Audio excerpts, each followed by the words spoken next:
ये प्रस्ताव आया था प्रतिनियुक्ति वाला। निश्चित ही सभापति महोदय, मैं जब से परिषद में आई हूँ एक ही चिंता है कि हम अपने कार्यकाल में हमारे जो नगर निगम के मूल कर्मचारी हैं,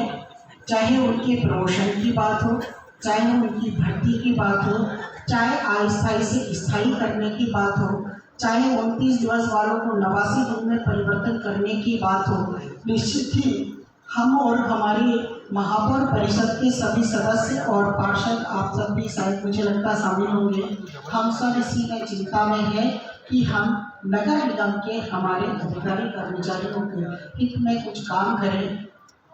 योग सहयोग ऐसा बना, पिछली परिषद में हमने कहा भी था कि अगली परिषद जब होगी, अगली परिषद तक हम ये प्रस्ताव ले आएंगे, लेकिन आयुक्त महोदय के बदलने के कारण अभी हम ये प्रस्ताव को नहीं ला पाए। लेकिन मध्य प्रदेश सरकार के माध्यम से निरंतर बातचीत हमारी चल रही है कि जो नगर निगम भोपाल में हमारे पद रिक्त हैं उन पर भी भर्ती की बात चल रही है, जो नगर निगम के पुराने कर्मचारी अधिकारी हैं उनको स्थायी करने की भी बात चल रही है, जो हमारे प्रमोशन करने की बात है उनकी, और जो भर्ती करने वाली बात है उन पर भी हमारी बातचीत चल रही है। मध्य प्रदेश सरकार से भी बातचीत चल रही है और हमारा प्रयास ये रहेगा कि अगली परिषद में, अगले LIC में हम इस प्रस्ताव को लेकर आ जाए और इस प्रस्ताव को लाने के बाद आगे हम नगर निगम के कर्मचारियों के हित में हम काम कर सकें। और इसी तरह अभी आरोप लगाया कि LIC कामों को पटल पर नहीं लाती या परिषद में नहीं लाती। सभापति महोदय, मैं भी पार्षद रह चुकी, मुझे भी मालूम है कि हर 60 दिन के अंदर परिषद होती थी और 60 दिन के अंदर परिषद होने के बाद में उस समय 1 करोड़ और 2 करोड़ के पावर थे और 5 करोड़ के पावर LIC को थे। 5 करोड़ के ऊपर के जो भी नगर निगम भोपाल के निर्माण के कार्य हो, चाहे परिवर्तन के कार्य हो, किसी भी तरह के काम हो, वो सारी फाइलें परिषद में आती थी और परिषद से पास होती थी। लेकिन बार बार ये संज्ञान में लेना पड़ता है कि आज की तारीख में 5 करोड़ के पावर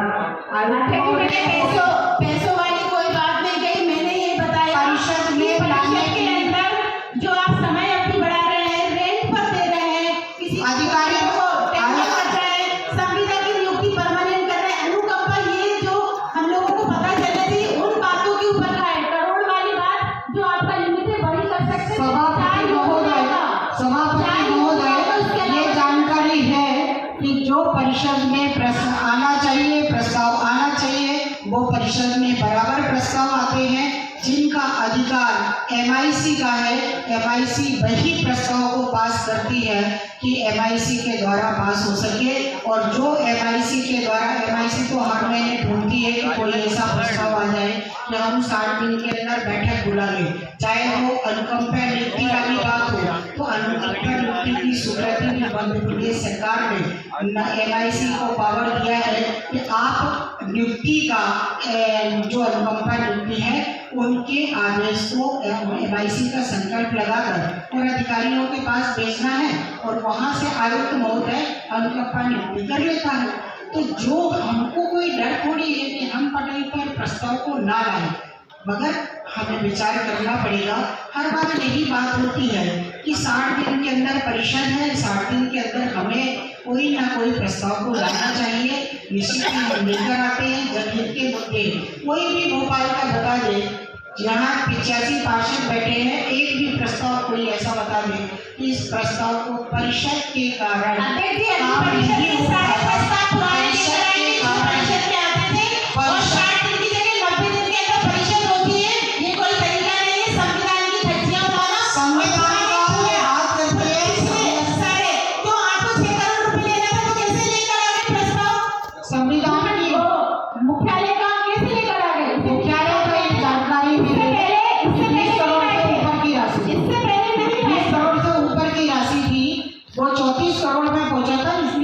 में आया था। यदि 20 करोड़ के अंदर की राशि होती तो वो भी